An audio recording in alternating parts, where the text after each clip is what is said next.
Dalam penyesuaian dosis kan 1 minggu 4 kali tusuk ya, karena 1 hari itu kan periksanya sebelum makan pagi, sebelum makan sore 1 hari, kemudian selang berikutnya ulang lagi kan, pagi dan sore. Jadi 1 minggu itu 4 kali periksa, 2 kali pemeriksaan, kemudian kadar gulanya sudah capai target, kemudian pastikan minggu berikutnya juga sudah capai target. Mulai berikutnya itu pemeriksaan kadar gula sudah dilakukan cukup 1 bulan 1 kali. Itulah sebagai pemantauan. Makanya di puskesmas yang menggunakan program BPJS di buku kronis menggratiskan kontrol 1 bulan 1 kali gula darah. Nah, di situ akan dipantau masih terkontrol enggak. Kalau ternyata kadar gulanya itu sudah tidak terkendali sesuai dengan target, nah di cross check lagi, makannya udah nggak bener, nyuntiknya udah nggak bener, atau obatnya yang bermasalah, maka itulah di cross check kembali sesuai dengan tahap-tahapan yang dokter sampaikan tadi. Jadi di cross check kembali, ditemukan kembali di mana masalahnya. Nah, jangan sampai nanti cuma masalah faktor makan, cuma masalah penyuntikan, kemudian masalah di teknis lah yang bisa ditangani di rumah, akhirnya karena tidak mengetahui, kemudian itu dibiarkan berlarut-larut, akhirnya datang ke rumah sakit sudah letih, lesu, pucat, ujung-ujungnya sudah gagal ginjal.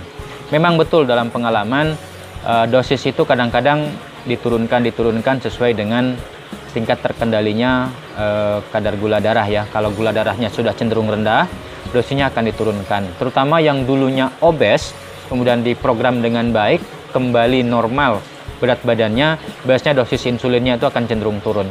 Tapi yang tidak bisa mengendalikan pola makan, tidak bisa mengendalikan ke normal berat badan, ya bahkan ada makin hari dosisnya bukan diturunin, malah dinaikin. Bahkan ada yang bisa dapat 5 polpen dalam 1 bulan. Wah, kadang-kadang itu bikin ruwet. Jadi kalau bisa, kalau benar pengen sehat, berarti semua saran dokter diikuti. Kecuali kalau memang tidak pengen sehat, ya monggo lanjutkan. Kalau sudah misalnya dapat insulin, pastikan ingat nama obatnya, pastikan ingat dosisnya, pastikan ingat jadwal nyuntiknya, kemudian jadwal untuk kontrol kembali.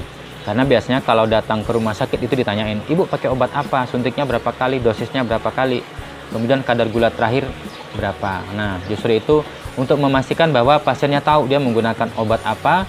Kalau pasien yang teredukasi dengan baik, maka dia hafal semua itu. Tapi kalau itu juga bingung, ibu pakai obat apa? Wah, sering tengok kanan kiri. Nyuntiknya dosis berapa? Lebih bingung lagi. Wah, saya rasa sih koordinasi antara pasien dan keluarga pasien itu masih kacau balau. Makanya untuk pasien-pasien yang mau berobat penggunaan buku kronis, pastikan ada orang yang akan mengawasi di rumah. Jadi mulai dari obatnya keluarga tahu, kemudian dosisnya keluarga tahu, penyuntikannya pun keluarga tahu.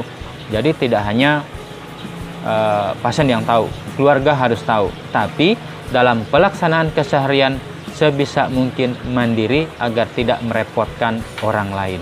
Karena ingat, keluarga juga punya masalah sendiri, anak-anak punya masalah sendiri, orang tua juga punya masalah sendiri. Makanya jangan lebih-lebih nambah masalah lagi. Jadi sebisa mungkin mandiri, sehingga yang merawat pun akan jadi senang. Oke. Terima kasih. Sampai jumpa di informasi berikutnya.